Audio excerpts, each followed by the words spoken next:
ఆచార్య జయశంకర్ విశ్వకర్మ సేవా సమితి అధ్యక్షునిగా అందరికీ పాత్రికులకు అందరికీ నమస్కారం తెలియజేసుకుంటున్నాను.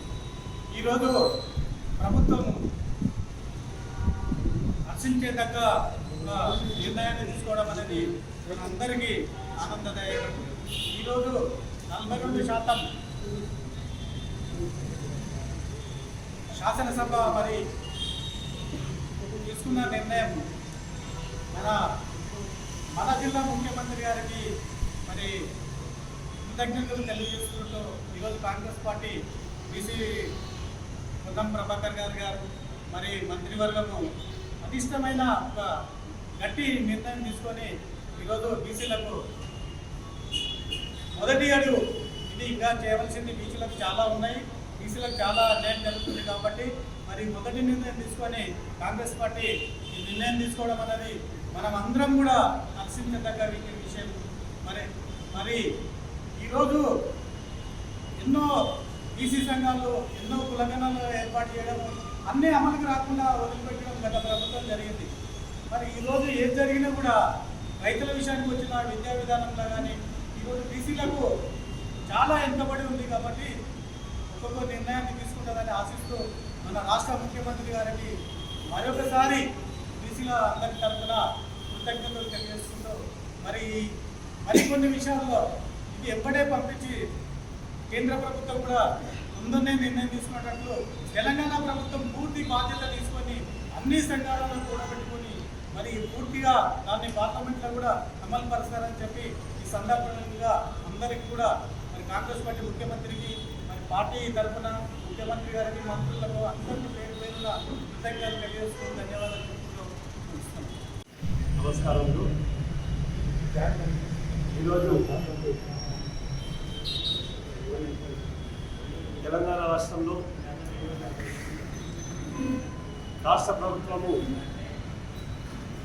కామారెడ్డి బీసీ డిక్లరేషన్ ఏదైతే ఎన్నికల ముందు చేసిందో దానికి ఫాలోఅప్గా 42% స్థానిక సంస్థల ఎన్నికలలో రిజర్వేషన్, అదే క్రమంలో పబ్లిక్ సెక్టార్లో కూడా రిజర్వేషన్లు కల్పిస్తూ వాళ్ళ ఒక మేనిఫెస్టోను పెట్టుకోవాల్సిందే తెలిసిందే.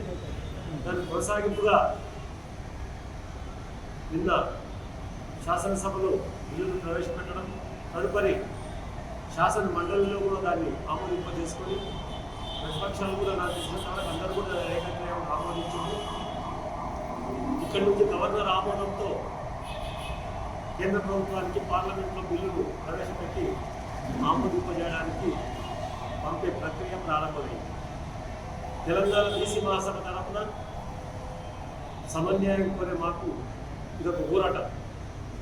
42% స్థానిక సంస్థల రిజర్వేషన్ పునాది పడ్డదంటే తప్పనిసరి రాజ్యాధికారానికి ఇది ఒక తొలిమెట్టు, విజయం సాధించింది.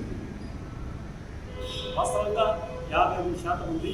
కాకపోతే రాజ్యాంగబద్ధంగా 50% వరకే రిజర్వేషన్లు బారుంది, కులమానం ఉంది కాబట్టి దానికి అమెండ్మెంట్ జరగాల్సి ఉంది.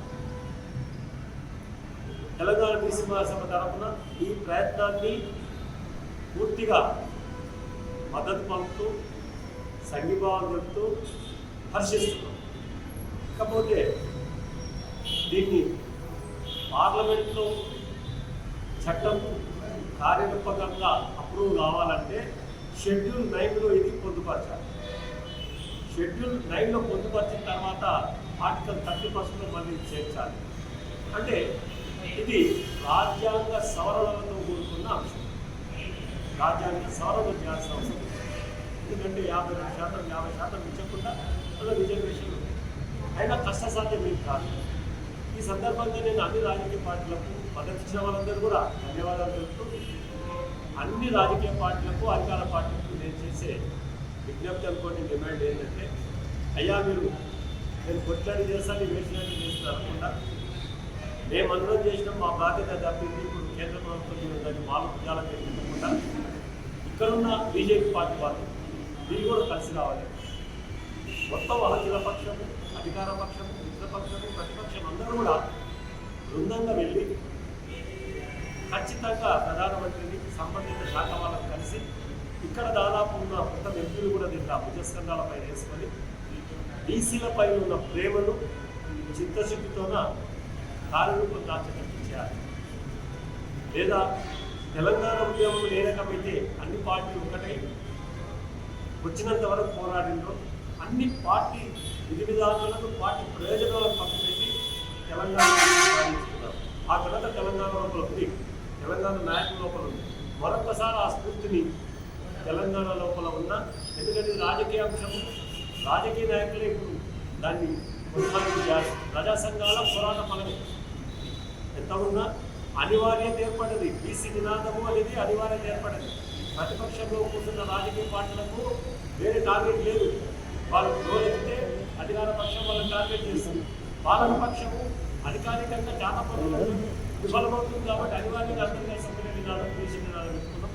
అది మాకు లాభదాయకం. కానీ ఒకరు భుజాల మీద ఒకరు తుపాకీ పెట్టి తెలుస్తాం, ఇక మేము బీజేపీ వాళ్ళకు మొదలుపెట్టినాం, వాళ్ళు ఏం చేస్తారని చెప్పి మనం వేయించుకోకుండా అందరూ కూడా విజయంగా వెళ్ళి ప్రధానమంత్రి సహా అందరూ కలిసి వెళ్ళి సాధించాలని తెలంగాణ విశ్వాసం డిమాండ్ చేస్తుంది. ఇక్కడ ఎవరిది కూడా మాత్రం చెప్పిండ్రు, ఎవరో దీన్ని లబ్ధిపడాలని ఏమేం చేస్తున్నామని నిజాలు వేస్తున్నది కాదు. తెలంగాణ అంశం కంటే కూడా ముందు నుంచి కూడా వస్తున్న అంశం ఇది. సామాజిక న్యాయం అంశం మనమెంతనో మేమెంతో మాకంటన్నది చాలా పాత నినాదం. ఇది ఎవరితో క్యాన్ చేసుకోకుండా దయచేసి అటువంటి ఆలోచన మానుకొని చేసినాక అందరూ ప్రజలు గమనిస్తాం. ఇది నేను చేసినా, నేను స్టార్ట్ చేసినా అని ఎవరికన్నా వాళ్ళు డబ్బులు కొట్టుకునే కాదు. ఇది ప్రజా సంఘాలది, ఉమ్మాటి ప్రజా సంఘాలది విజయము. ముఖ్యంగా బీసీ ఉద్యమం, బీసీలకు న్యాయం చేయాలనే ఒక మాట ఏదైతుందో, స్లోగన్ ఏదైతుందో రాజకీయ పార్టీల మనుగడకు ఇది ఒక ఊతమిస్తుంది. కాబట్టి దీన్ని వాడుకోకుండా ఉగ్రపై లెక్క వేయకుండా దేశవ్యాప్తంగా ఈ నిర్ణయం తీసుకుంటే నెక్స్ట్ 2026 సెన్సస్ లెక్కలు వస్తుంది, జనాభా లెక్క. ఆ జనాభా లెక్కల కాలంలో కులాంతి పెట్టమంటే వీళ్ళకేమో బాధ అనిపిస్తుంది బీజేపీ దాన్ని ఇప్పుడు ఇన్ టోటల్ మనకి ఏమొచ్చిందంటే ఇది గతానుభవంగా జరిగిన కొన్ని పొరపాట్లను గుర్తు చేస్తుంది. ఇన్ టోటల్ ఏంటంటే 42% భూకంపంలో ముసాయిదా పంపిస్తున్నారు. ముసాయిదా పార్లమెంట్లో 5 రాష్ట్ర పరిధి కాదు, సెంట్రల్ పరిధి కాబట్టి పార్లమెంట్లో అప్రూవల్ కావాలి. అప్రూవల్ ఇప్పుడు ఏముందంటే మేము తెలంగాణ లోపల మాకు వేరే అజెండా లేదు, చెప్పుకోలేకపోతున్నాం కాబట్టి బీజేపీ చేస్తున్నామని అనుకుంటున్నాను. స్పష్టంగా చెప్తున్నాయి. ఇది రాజకీయ డ్రామాలు కావాలి. ఖచ్చితంగా ఏం చేస్తారంటే బీసీలకు 42% ఇవ్వాల్సిన అవసరం ఉందని కేంద్ర ప్రభుత్వం కూడా గుర్తుపట్టి ఆశాభావం ఉంది. నరేంద్ర మోదీ గారి నాయకత్వంలో ఎస్సీ వర్గీకరణ బయటకు వచ్చింది. కాబట్టి ఏమైతే దీన్ని కూడా ఆమోదం చెప్తున్న ఆశాభావం బీసీలకు ఉంది. నాకు తెలిసిన తర్వాత అతను కూడా బీసీ సామాజిక వర్గమే కాదు. కాకపోతే ఏమన్నా టెక్నికల్గా మళ్ళీ ఆయన ఇబ్బంది పెట్టాలని, లేకపోతే బీజేపీని ఇబ్బంది పెట్టాలని, ఈ గ్రేడ్ వాళ్ళకు రాకూడదని ఆధిపత్య కోరిక కోసం మళ్ళీ ఒకసారి దీన్ని బలిఫాసం చేయడం బీజేపీ ఫేవర్గా ఉందని మీరు భావిస్తున్నారు. ఫేవర్ లేకుండా ఒక మాట చెప్తుంది. బీసీ అనే మాట పక్కకెళ్తే అంతకుముందు అయితే ఎస్సీ వర్గీకరణ మద్దతు ఇచ్చింది. ఎస్సీ వర్గీకరణ అంటే కులాలు వాళ్ళు పెంచట్లేదు. ఇక్కడ సీట్ల శాతం కానీ లేకపోతే ఓట్ల శాతం పెంచట్లేదు, రిజర్వేషన్ శాతం పెంచట్లేదు. వర్గీకరణనే కదా చేసేసి మాకు వచ్చేది ఉన్నారు. ఇప్పుడు ఎట్లుందంటే సమతుల్యం పాటిస్తున్న పార్టీగా నేను బీజేపీని ఆశాభావం వ్యక్తం చేస్తుంది. సమతుల్యం ఉంది, గతంలో ఏముందో మనం చిన్న తర్వాత సమతుల్యాన్ని సామాజిక న్యాయాన్ని పాటిస్తున్న పార్టీ. రెండవది ఏంటంటే క్యాస్ట్ అని కాకుండా ఎక్కడైతే అవసరం ఉందో అక్కడ దాన్ని న్యాయం చేయాల్సిన బాధ్యత భారత ప్రభుత్వానికి ఉంది కదా. చేయకుండా పోరాటం తప్పదు, పోరాటం తప్పదు. ఇంకోటి వాళ్ళు తమ ముందులో న్యాయపరమైన డిమాండ్ ఎట్లా కాదంటారు, టెక్నికల్ ఉంటే దాన్ని అమెండ్ చేస్తున్నారు, రిక్వైర్మెంట్ చేస్తున్నారు.